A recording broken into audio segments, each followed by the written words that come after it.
Good morning and welcome to our tip of the week. This morning I'm going to be talking about the 7 symptoms of lateral violence.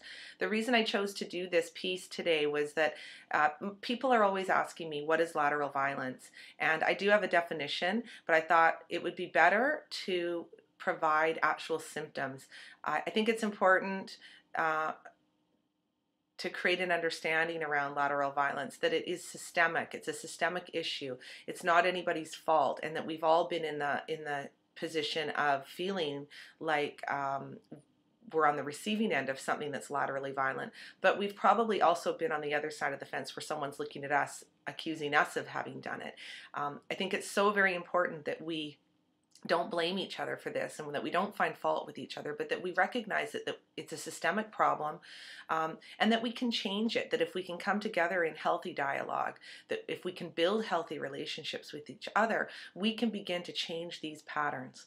Having said that, living in community is such a beautiful thing. It's, we know our neighbors, we have our family around us, there's this beautiful sense of belonging and safety and security, and living and working and playing together poses a very unique set of challenges.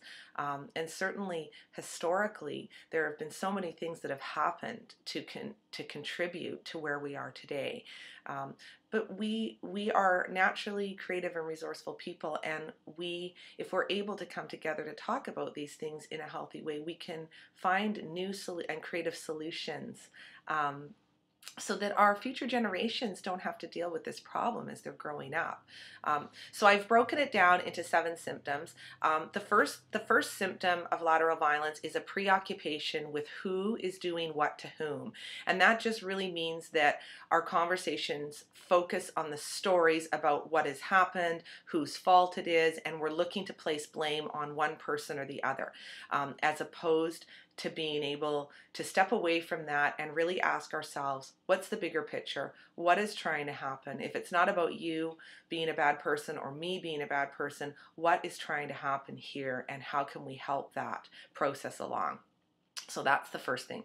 The second thing is our inability to transcend the roles of victim and abuser. And what that really means is that within our system, we have these roles. We have the role of victim and we have the role of abuser. And people become over-identified with those roles. It's important to note that folks populate these roles at different times. So we could be the abuser one minute and the victim the next moment, but we don't belong to those roles. Those roles belong to our system, and different people populate them at different times. And what we need to be able to do is step back from these roles and really begin to ask ourselves, do these roles serve our communities any longer, and what do we need to do to retire them out of the system or evolve them in a way that is healthy? Because as long as those roles exist, folks are going to get pulled into them. It's like a magnet. Conflict happens, and we're always populating those two roles perpetually. It's a recycling problem in our system. The third symptom is marginalized voices. And what this really means is that there are unpopular voices in our system at any given moment that are afraid to come out and be heard. And even though we talk about creating spaces where people can share opinions, not everyone feels a high enough level of trust, self-trust and trust within the system to be able to share a strong opinion about something. And so what we get is we get dialogue where only a small portion of the community is involved. We're really not hearing from everybody, and therefore we are not getting a full picture in regards to what is happening out there. And so we can't come to a solution that's sustainable. So marginalized voices. The fourth symptom is the internalized voice of oppression. And what that really means is that even though in many cases the oppressor is no longer living with us, the government is beginning to shift. Oppressive leaders from the past may no longer be. We may have the most benevolent leader you can imagine in a leadership role, but because we have internalized the learned messages of generations of oppression, and we've integrated those into our belief system, we actually live with an oppressor within us that keeps us stuck.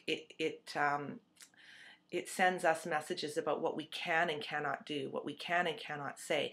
And then what we do is we project that out onto others. And so sometimes we have folks in the system that are populating the role of that oppressor, and fairly unconsciously. It's not because they're bad people, but because it's a learned behavior. So we have to identify that place in ourselves where we have that internal oppressor living with us that is oppressive to us, that tells us that we can't do certain things or that certain things are not possible, and that it has to be a certain way, and that isn't a very kind voice. And before we can begin to work more skillfully in our relationships with other people. So just noticing that internalized voice of oppression. That is symptom number 4. Symptom number 5 is an admiration of the problem. And what that really means is that we are so focused on the size of our problems that the conversations revolve around that. And what happens is it results in us feeling overwhelmed and stuck. It doesn't feel like, it feels so big that there's nothing we can do about it except for talk about how big it is. So that is the 5th symptom.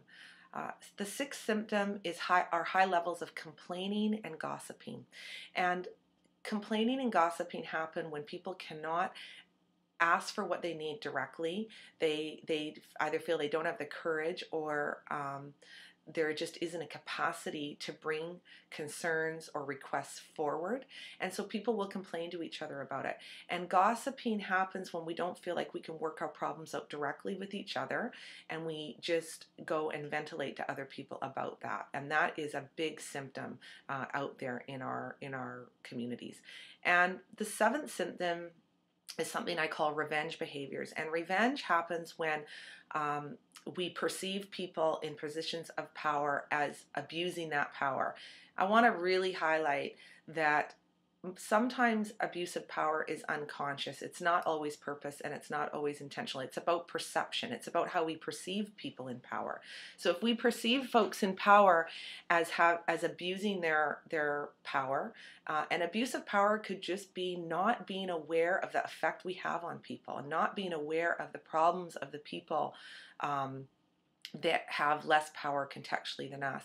What happens is those folks will carry out revenge behaviors, and revenge could take the form of sabotage, building alliances against the system or leadership, gossiping about folks, and shunning people.